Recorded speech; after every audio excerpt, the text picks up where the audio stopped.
dan jadi penurut, mau lakukan apa yang kita perintahkan. Bukankah itu adalah nilai plus dari orang tua? Itu manusia.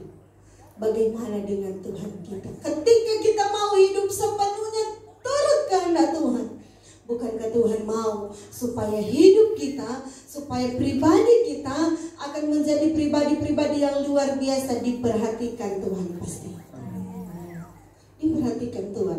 Yang pertama itu tadi, bagaimana supaya kita mempunyai iman yang hidup, percaya kepada Tuhan. Yang kedua, dalam ayat kita yang kita sudah baca dalam Roma 10 ayat 17, di situ katakan iman timbul dari pendengaran, dan pendengaran oleh firman Tuhan, firman Kristus. Jadi dalam kebenaran firman Tuhan ini, bagaimana supaya kita mempunyai iman yang hidup. Yang kedua adalah melalui mendengar firman Tuhan.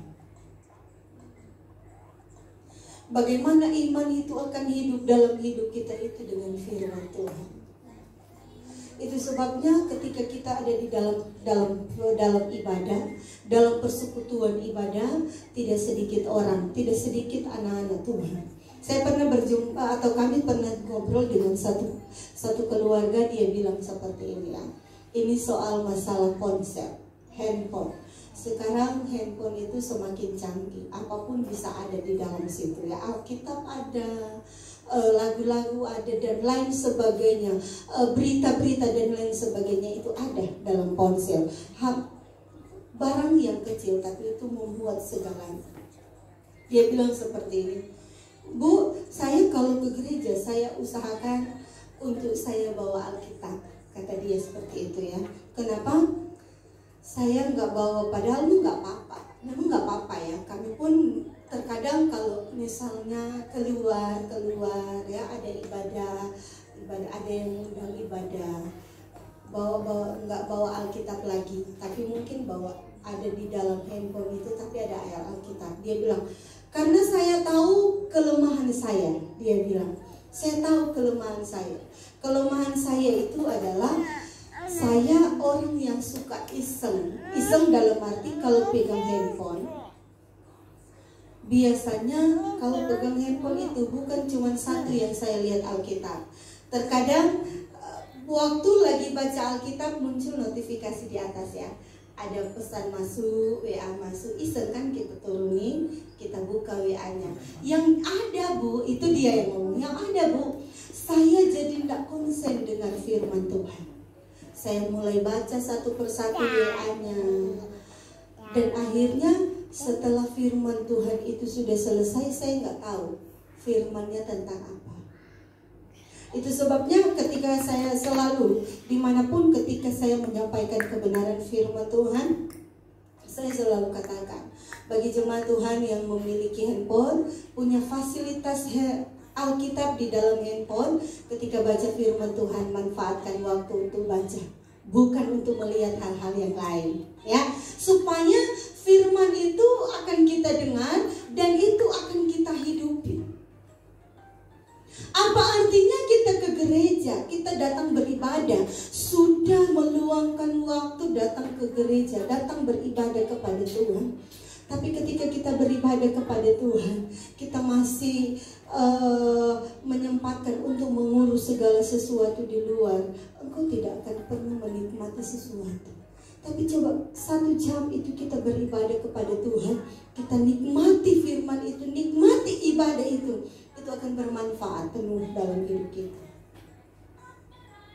Manfaatkan itu ya.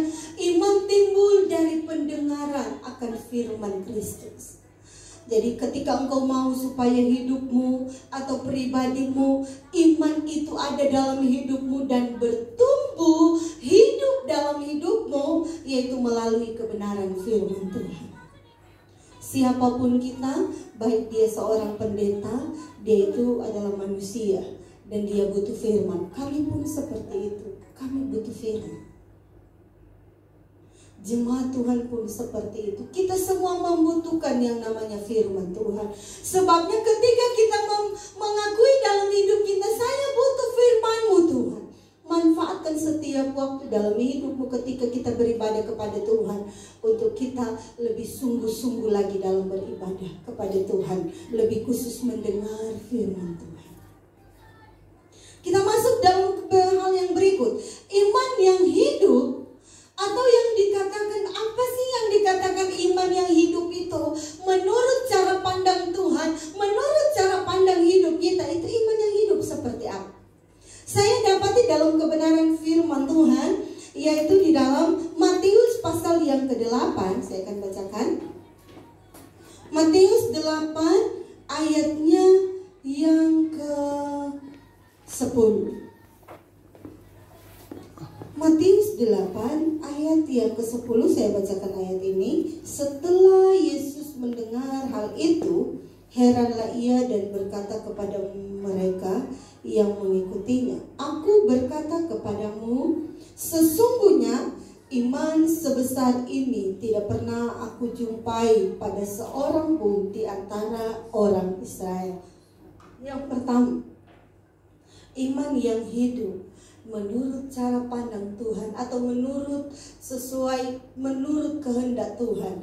Iman yang hidup itu adalah iman yang membuat Tuhan terheran-heran dengan hidup kita. Ya, kita baca ini tentang cerita seorang perwira yang ada di Kapernaum. Ya, di dalam ayat yang ke-8 saya bacakan ayat ini. Waktu ayat 7 ya, Yesus berkata kepadanya, "Aku akan datang menyembuhkannya." Ya, itu soal tuan dari perwira ini yang dalam keadaan sakit. Lantas seorang perwira ini berkata dalam ayat 8, "Tetapi jawab perwira itu kepadanya, Tuan, aku tidak layak menerima Tuan di dalam rumahku. Katakan saja sepatah kata, maka hambaku itu akan sembuh." Ya, terkadang orang seperti itu ya, atau terkadang orang seperti ini.